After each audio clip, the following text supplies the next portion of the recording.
మగవారిలో బీజాలకు సంబంధించి ఏ చిన్న సమస్య తలెత్తినా అది అంతులేని ఆవేదనకు గురిచేస్తూ ఉంటుంది. బీజాల చుట్టూ నీరు చేరడం అలాంటిదే. దీన్నే వైద్య పరిభాషలో హైడ్రోసిల్ అని, వాడుకలో వరి బీజమని, బుడ్డ అని కూడా పిలుస్తూ ఉంటారు.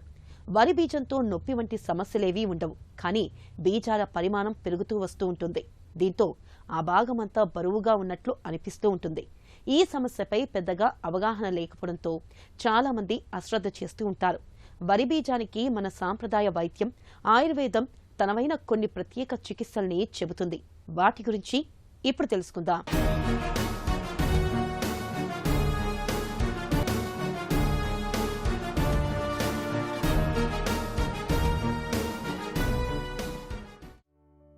దోమలు కుడితే జ్వరాలు వస్తాయని మనకు తెలుసు. డెంగీ, గన్యా, మెదడువాపు ఇవన్నీ దోమల పుణ్యమే. అయితే దోమల మూలంగా జ్వరాలొక్కటే కాదు, జీవితాంతం మనల్ని మానసిక వేదనకు గురిచేసే సమస్యలు కూడా ఉన్నాయి. పురుషుల్లో బీజాల చుట్టూ నీరు చేరడం అలాంటిదే. దీన్ని వైద్య పరిభాషలో హైడ్రోసిల్ అని, వాడుకలో వరిబీజమని, బుడ్డ అని కూడా పిలుస్తారు. వరిబీజంతో పెద్దగా సమస్యలేమీ ఉండకపోయినా బీజాల్లో నీరు చేరడంతో బాగా బరువుగా అనిపిస్తుంటుంది. ఒక్కోసారి బీజాల పరిమాణం బాగా పెరిగిపోతుంటుంది. సమస్య మరీ ముదిరినప్పుడు వీర్యకణాల సంఖ్య కూడా తగ్గే అవకాశం ఉంటుంది. మామూలుగా అయితే వరి బీజానికి సర్జరీ చేయించుకోవడం ఒక్కటే పరిష్కారం. అయితే బీజాల్లో నీరు తక్కువగా ఉండి ఇతరత్ర ఇబ్బందులేవీ లేనప్పుడు ఆయుర్వేదం సమస్య పరిష్కారానికి తనవైన కొన్ని ప్రత్యేక చికిత్సలను చెబుతుంది. హైడ్రోసిల్ సాధారణంగా వరి బీజం అని అంటాం. అంటే పురుషులలో ప్రధానంగా వచ్చేటువంటిది. ఈ వరి బీజంలో పురుషులలో ఎందుకు వస్తుంది? బీజకోశాల చుట్టూ కొన్ని రకాలైనటువంటి పొరలు ఉంటాయి. ఆ పొరలలో సీరస్ ఫ్లూయిడ్ అనేటువంటిది టెస్టిస్కు కలిగే అవాంతరాలు, అపాయాలు, కదలికలలో వచ్చేటువంటి ప్రెషర్స్ను తట్టుకోవడానికి సహజ సిద్ధంగా సీరస్ ఫ్లూయిడ్ ట్యూనికా వెజనాలిస్, ప్రాసెసస్ ట్యూనికా వెజనాలిస్లో సహజంగా ఇవ్వడం జరుగుతుంది. ఇది ఇదమిద్దంగా ప్రతిరోజు తయారవుతుంది పురుషులలో. మళ్ళీ రీఅబ్జార్ప్షన్ ఉంటుంది. ఈ తయారయ్యే పద్ధతి అబ్జార్ప్షన్ లోపల వ్యత్యాసం వల్ల, అంటే తయారయ్యేది ఎక్కువ, అబ్జార్ప్షన్ తక్కువగా ఉన్నప్పుడు ఒక కారణం. దానిలోకి కొన్ని రక్త కణాలు కానీ, రక్తనాళాలు కానీ, లింఫాటిక్ వ్యవస్థ చిట్లి continuous drop by drop oozing వల్ల క్రమేణా వరిబీజం రావడానికి, లేదా ట్రమాటిక్ ఫ్యాక్టర్ అంటే దెబ్బలు, బైక్ ఇంజురీస్, కింద పడడము, బీజం నలిగిపోవడం లాంటి కారణాల వల్ల మనకు టెస్టిస్ నలిగిపోవడంతో పాటుగా బీజకోశంలో ఉండేటువంటి ప్రాసెసెస్ ట్యూనికా వెజనాలిస్ లేయర్ లోపల కూడా అవి రప్చర్ అయ్యి వరి బీజం కింద, బుడ్డల కింద మారడానికి ఆస్కారం ఉంది. ఇంతవరకు ఇది ఓకే. ఈ బుడ్డ ఒక సైజుని మించినట్టయితే మనకు డెఫినెట్గా ఆరోగ్య సమస్యలు. అది చిన్నగా ఒక 30 to 40 ml కలెక్షన్ ఉంటే నిజంగా ఏ మేల్ పెద్దగా పట్టించుకోరు.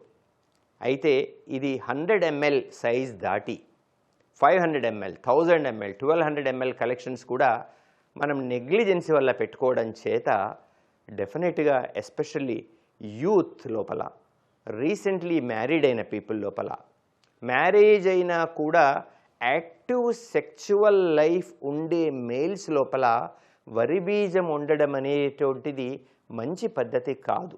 ఈ ప్రాసెసస్ వెజనాలిస్ ఫ్లూయిడ్ కనుక 100 ml దాటినట్టయితే ఆ శాక్ లోపల ఇంట్రాశాక్ ప్రెషర్ అనేది పెరిగి టెస్టిస్ లోపల బీజ కోశాలు, బీజ కణాలలో మార్పులు జరిగి హార్మోనల్ లోపల, అంటే టెస్టోస్టిరాన్ ఎంజైమ్స్ను, ల్యూటినైజింగ్ హార్మోన్స్ కానీ, ఎల్ఎస్హెచ్ హార్మోన్స్లో కానీ వ్యత్యాసాల వల్ల డెఫినెట్గా మనకు పురుషులలో రతి సామర్థ్యము తగ్గిపోవడానికి ఆస్కారం ఉంది. క్యూలెక్స్ దోమకాటు మూలంగా ఉకరేరియా బ్రాంకప్టై అనే దారపు పోగుల్లాంటి రౌండ్ వామ్స్ మనలోకి ప్రవేశించినప్పుడు వరిబీజం సమస్య మొదలవుతుంటుంది. బీజాల్లో నీరు చేరినప్పుడు మనలో చాలామంది సూదితో నీరు తీయించుకుంటూ ఉంటారు. ఇలాంటప్పుడు తాత్కాలికంగా నీరు తగ్గి ఉపశమనంగా ఉంటుందే కానీ సమస్య పూర్తిగా తగ్గదు. మళ్ళీ కొద్ది రోజుల్లోనే నీరు చేరి బీజాల పరిమాణం పెరుగుతుంది. సరైన సూదులు వాడని పరిస్థితుల్లో లేనిపోని ఇన్ఫెక్షన్లు సోకే ప్రమాదమూ ఉంటుంది. కాబట్టి ఇలాంటి నాటు వైద్యాలకు వెళ్లకపోవడమే మంచిది. వరి బీజం సమస్య ఇంకా తొలి దశలోనే ఉన్నప్పుడు ముట్టుకుంటే ముడుచుకుపోయే అత్తిపత్తి మొక్కను దంచి రసం తీసి నిత్యం పైపూతగా పట్టిస్తుంటే వరి బీజం క్రమంగా తగ్గుముఖం పడుతుంది. బొప్పాయి ఆకు లేదా పండును మెత్తగా రుబ్బి పాలతో కానీ నెయ్యితో కానీ కలిపి నిత్యం బీజాలకు పట్టిస్తుంటే వరి బీజం క్రమంగా తగ్గుతుందని చెబుతారు నిపుణులు. ఇప్పుడు ఈరోజు చాలా మోడర్న్ సర్జరీలో చాలా మంచి సర్జికల్ ప్రొసీజర్స్ ఉన్నాయి. వాటిని మనం ఆ సర్జికల్ పద్ధతులలో తీసేసుకున్నట్టయితే నార్మల్ లైఫ్ను అనుభవించడానికి వీలుగా ఉంటుంది.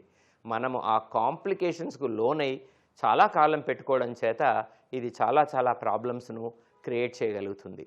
అయితే ఆయుర్వేద రీత్యా చూసుకున్నట్టయితే దీన్ని మూత్రవృద్ధి అనేటువంటిది ఒక సప్తవృద్ధులలో 7 రకాలైనటువంటి వృద్ధులలో మూత్రవృద్ధి మూత్రసంధారణశీలస్య మూత్రవృద్ధి అంటే ఒక వేగధారణ చేత మనకు ఇంగ్వైనల్ లింఫాటిక్ వెసల్స్ మీద ప్రెషర్ పడి ఇంగ్వైనల్ లింఫాటిక్ వెసల్స్ టెస్టిస్ మీద ఉండే బీజకోశం లోపల రప్చర్ కావింపబడి దానిలోకి అత్యధికంగా ఫ్లూయిడ్ తయారయ్యి మనకు మూత్రవృద్ధి వస్తుందనేటువంటి విధానము ఆయుర్వేదంలో కూడా ఇవి ప్రివెన్షన్ చాలా మంచి ఉపాయాలు ఉన్నాయి. వృద్ధి సంబంధించినటువంటి చికిత్సలలో మనం సాధారణంగా కొన్ని పునర్నవాది మండూర మాత్రల్ని తీసుకోవడం, చంద్రప్రభ లాంటి మాత్రల్ని తీసుకోవడం, ఇమ్యూనిటీ అంటే టిష్యూ ఇమ్యూనిటీకి సంబంధించిన ఇమ్యూనెక్స్ లాంటి గొట్టపు మాత్రల్ని తీసుకోవడం అండ్ అమృతారిష్ట పునర్నవాస కాంబినేషన్ని తీసుకోవడం ద్వారా సైజు పెరగకుండా తర్వాత టెస్టిస్ మీద దుష్పరిణామాలు లేకుండా ఆయుర్వేదం ద్వారా చాలా వరకు నివారించుకోవడానికి ఆస్కారం ఉందండి. బీజాల్లో నీరు చేరటం మూలంగా వాటి పరిమాణం బాగా పెరిగిపోయినప్పుడు సర్జరీ చేయించుకోవడం ఒక్కటే మన ముందున్న పరిష్కారం. నీరు చేరిన పొరల్ని తొలగించి కుట్లు వేయడం ద్వారా వరి బీజం సమస్య పూర్తిగా తగ్గిపోతుంది. నీరు తక్కువగా ఉండి బీజాల పరిమాణం చిన్నగా ఉన్నప్పుడు మాత్రమే ఆయుర్వేద పరిష్కారాలను ప్రయత్నించడం మంచిది. వరి బీజానికి ఆయుర్వేదంలో అశ్వగంధ తైలం, కరక్కాయల చూర్ణం వంటి కొన్ని ప్రత్యేకమైన ఔషధాలు ఉన్నాయి. వీటిని డాక్టర్ పర్యవేక్షణలో కొంతకాలం పాటు వాడుకుంటే వరి బీజం సమస్యను చాలా వరకు తగ్గించుకోవచ్చు.